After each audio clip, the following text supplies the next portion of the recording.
Que dire? Toi, tu fais des vidéos sextap.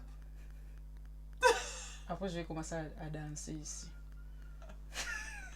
Coucou tout le monde, j'espère que vous allez bien et comme vous avez constaté, comme vous avez remarqué, on change de cadre, hein, on change de cadre parce qu'on change tout. Bon, pas tout, mais on va dire qu'il y a du nouveauté. Il y a du nouveauté dans tout ce qui est sujet, dans tout ce qui est vidéo. Comme vous voyez, j'ai décidé de lancer un nouveau concept que j'espère que ça va vous plaire. Et comme vous voyez, là, on va pas parler de consulting, non, non, non. Là, on va parler de BFK Story. Vous savez c'est quoi BFK Story? Bienvenue sur BFK Story. Alors, je vous explique tout simplement qu'est-ce que BFK Story. J'ai décidé de lancer cette nouveauté pour tout simplement, en fait, vous raconter ma vie. Voilà. Non, non, non, non, non. Non, parce que vu que je parlais que de consulting, tout ce qui est restaurant africain, la restauration en général et tout, ça me limitait un peu, vous voyez. Donc, j'ai l'habitude sur mon compte Instagram, allez me suivre, sur mon compte Instagram privé, Dorcas BFK, donc Dorcas-BFK. Je faisais beaucoup de stories où je racontais ma vie, beaucoup de stories où je racontais des story time, beaucoup de stories que voilà, j'avais toujours des sujets à parler, à dire. Mais après ce qui s'est passé sur BFK Consulting, donc la chaîne YouTube que vous regardez là actuellement, j'étais un peu limitée. Vous voyez, j'étais un peu limitée. Parce que je me disais dans ma tête que non, là c'est du consulting, tu dois parler que de consulting. Je dis non, non, non, non, non. Il n'y a pas que consulting, il y a aussi ma vie. Donc je dois vous partager aussi mon autre côté. L'autre côté de Dorcas, vous devez aussi les connaître. Voilà l'opportunité de connaître un peu plus ma vie. Alors, qu'est-ce qui va se passer sur BFK Story? BFK Story, on sera là, chill, tranquille, en mode naturel. Bon, pas naturel parce que je suis maquillée. Mais voilà, je serai là avec mon pyjama, avec un verre de vin. Bon, aujourd'hui, je bois de l'eau parce que il fait chaud, j'ai pas envie de boire d'alcool. À part les consulting, il y a aussi Dorcas, il y a aussi Dorcas l'entrepreneur, il y a aussi Dorcas, la jeune entrepreneur, il y a aussi Dorcas qui a vécu tellement de choses. Il y a beaucoup de choses à savoir à propos de Dorcas. C'est pour ça que je me suis dit, je ne veux pas être limitée sur du consulting, je dois m'ouvrir. C'est pourquoi j'ai décidé de créer BFK Story. Ensuite, on va parler de la vie de l'entrepreneuriat et aussi on va parler de la vie chrétienne. De la vie chrétienne, parce que oui, je suis chrétienne, mais je ne suis pas d'accord avec tous les chrétiens. Donc, il y aura des débats là-dessus et on va pas commencer à insulter, mais quand même, je dis ce que je pense des autres chrétiens. Et je m'auto-proclame pas non plus parfaite, hein, alors là, loin de là. Mais quand même, on va parler sur beaucoup de choses. Donc, restez connectés, abonnez-vous davantage parce qu'il n'y aura plus que de consulting, il y aura aussi BFK Story. Alors, sur BFK Story, vous allez voir la différence. Hein. Je vais créer un playlist sur voilà, BFK Story et tout ce qui est du consulting, d'accord? Donc voilà, qu'est-ce que je dois aussi vous dire d'autre à part la présentation? Donc le but c'est tout simplement être là à vous parler, voilà. C'est juste être là à vous parler parce que c'est ce que j'aime en fait, j'aime trop être là, parler devant la caméra, à part si je dois tourner des vidéos sur les consulting, mais c'est différent. La Dorcas BFK vous voyez là devant vous là, c'est pas du tout la Dorcas du consulting parce que la Dorcas du consulting elle est très sérieuse, elle est carrée dans tout ce qu'elle fait, mais la Dorcas que vous allez voir maintenant sur BFK Story, elle est piquante, elle est drôle, elle est tout ce que vous voulez. Il faut que la restauration reste un peu partout, hein. Il faut que je reste hydratée. Alors, je commence sur un story time qui me tient énormément à cœur quand même. Parce que c'est tout simplement l'histoire de mon arrivée ici en Europe. Mon enfer. Donc quand j'avais 11 ans, je suis arrivée ici en Belgique. Bon, pour toute personne qui ne savait pas, vous allez un peu connaître un peu ma vie. Hein. Donc, je suis arrivée ici en Europe quand j'avais 11 ans. Et qu'est-ce qui s'est passé? Ben voilà, je n'étais pas arrivée toute seule, hein. Je suis arrivée avec mes frères et sœurs, avec 2 sœurs à moi et un frère. Et il faisait très très froid à cette époque, il faisait très très froid. Alors là, très très froid. Et on n'avait rien compris. Déjà moi, bon, il y a plusieurs story time, hein. Il faut vraiment que je parte déjà étape par étape. Déjà là, on commence sur mon arrivée en Europe et ma vie en Afrique, parce que je viens de Kinshasa, je suis congolaise. Je dois aussi parler de ma vie en Afrique et tout. Donc, étape par étape. Aujourd'hui, on va commencer par là. Donc, mon arrivée en Europe, faut fermer, hein. Mon arrivée en Europe, donc qu'est-ce qui s'est passé? Ben, quand nous sommes arrivés, on arrive au mois de novembre, donc genre fin novembre comme ça, début décembre. Et après, il fallait fêter nouvel an, Noël et tout. Ben, comme moi, en fait, j'avais encore cette mentalité en Afrique, hein, de, oh là là, en Afrique, quand c'est nouvel an, c'est même pas nouvel an encore. Quand c'est Noël, hey, tous les enfants s'apologient, même parfois les parents s'apologiquent, et mais c'est the fête de l'année. Donc, on était là, ben, moi, j'étais là, mais on est le 25 décembre. Pourquoi tout le monde est à la maison? Et pourquoi, là je posais des questions à mon père. Pourquoi tout le monde est à la maison? Et pourquoi il n'y a pas de décoration dehors? Bon, là, à l'époque, il n'y avait pas de décoration en plus, hein. Donc j'étais là, mais pourquoi il n'y a pas de décoration dehors? Et pourquoi ça? Et pourquoi? Et mon père était là, mon père il était MDR, alors là, il était là, ha ha ha, ha ha ha ha. Toi, ça soit vraiment que tu viens de bled, hein.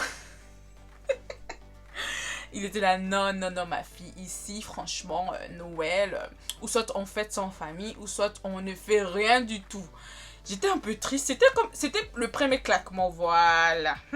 C'était le premier claquement, vraiment, un premier gifle sur moi, là. J'étais là, hi! Donc, ici, en Europe, le Noël, ça passe comme ça.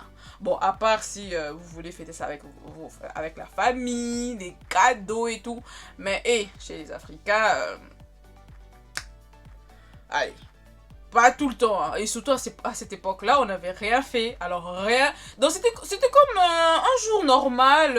Voilà, vous êtes là. On est le 25 décembre et à rien. Donc on était là tous assis en pyjama parce qu'il faisait très froid. En pyjama en plus. Je me souviens, on était là en pyjama. Il y avait le chauffage. Donc on était assis tout autour du chauffage et tout. Donc on était là, on s'est regardé. Et moi, le traumatisme, je me suis dit là, mais non.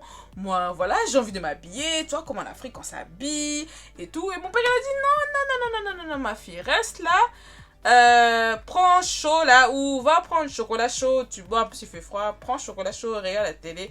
Et si tu es fatigué, tu vas dormir. Voilà mon premier enfer, on va dire. Premier enfer, on va dire ça comme ça. Et bien sûr, après le nouvel an, on avait fait encore un nouvel an. Oh, je me souviens plus. Je pense qu'on avait fait quelque chose. Ou soit on était parti chez des amis. Enfin, les amis à mon père. Je pense. Mais sinon, c'était mon premier enfer. Genre, non, quand même, on fait quelque chose tous les 25 maintenant. Et le premier, on le fête à gogo. Mais à cette époque-là, on n'avait rien fait. Et moi, j'étais très, très triste. Voilà, on passe. Premier gifle, ouais. Premier gifle, clac. Le deuxième arrive. Ben voilà, il faut commencer à faire... Bon, nous, ça n'a pas trop duré longtemps pour qu'on devienne belge. Parce que mon père, il était déjà belge et tout. Donc, bref, je vais épargner tout cela. Parce que ce story time là, y a beaucoup de gens dedans. Donc je vais vraiment parler de mon ressenti, de comment moi je me suis sentie, de comment... Donc on va se concentrer sur Dorcas, ok? Dorcas BFK, qu'est-ce qu'elle a vécu de son arrivée ici en Europe. Alors, donc... Le deuxième, c'était, ben, il fallait aller s'inscrire à l'école. Et en plus, mon père, il était déterminé. Il fallait qu'on parle néerlandais. Aïe, aïe, aïe, aïe. Jullie moesten Nederlands spreken. Jullie moesten Nederlands spreken. Omdat als u Nederlands spreekt, u zal makkelijker een werk vinden. En dat is gewoon heel belangrijk. Hier in België, iedereen moet Nederlands spreken. Et je déteste. Je déteste. Ah! Je déteste. Donc, il faut savoir déjà de base, ça je pense que ça sera dans un autre story time, que moi avec l'école, ça faisait 10. Vous voyez, moi avec l'école, j'ai détesté l'école tout simplement, voilà, j'aimais pas l'école, et en plus, voilà quoi, il fallait étudier, il y avait des enfants qui tournaient tout autour, il fallait beaucoup d'efforts en fait. Pour moi, franchement, l'école, c'était comme si j'avais trop, bref quoi, c'était trop pour moi.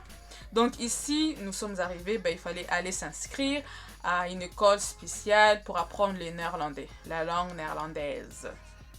C'est là où maintenant mon enfer commence. Hey! Donc, on commence l'école en janvier. Voilà, on y va et tout, l'école bien et tout, oui. Et en plus, ce qui était bien, on n'était pas le seul. C'était vraiment une école spéciale pour apprendre le néerlandais. Et on était en fait, c'était une école en fait qui ressemblait tout le bléda, tous les étrangers et tout pour apprendre à parler néerlandais. C'était trop drôle, trop drôle. Donc, on rencontrait toutes les sortes des étrangers. Et en plus, au moins, ça nous aidait à ne pas trop se sentir seuls. Vous voyez, donc, il y avait un peu tout le monde, vous voyez. Donc, il y avait des Congolaises, il y avait tout. Donc, ce qui a quand même fait qu'on se sente encore à l'aise. Bon, moi, que je me sente encore à l'aise. Que je me dise, ok, je ne suis pas la seule. Ok.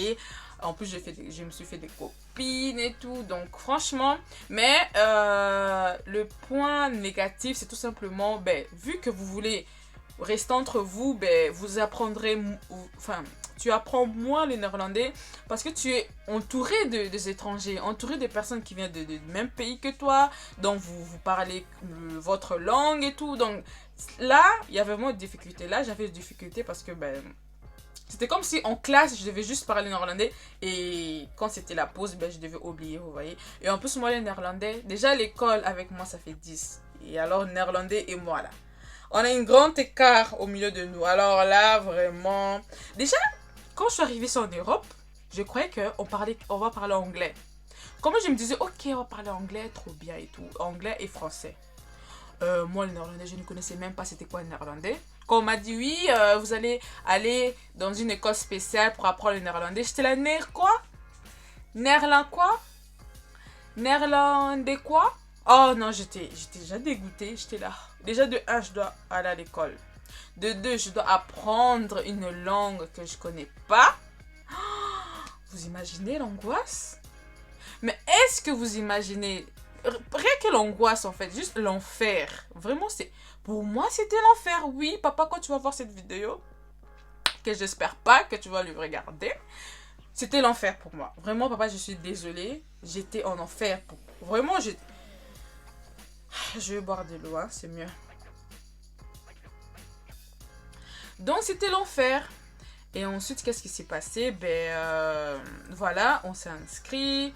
Un mois, ok. Tout le mois de janvier, voilà, on tâtonnait. On commençait à apprendre les hey, hello. On commençait à apprendre hello scout, ya, ya, ya. Tu vois ça, ya? Genre, tu comprenais pas, mais juste quand on dit hey, hey, ya, ya, ya, ya. Oh.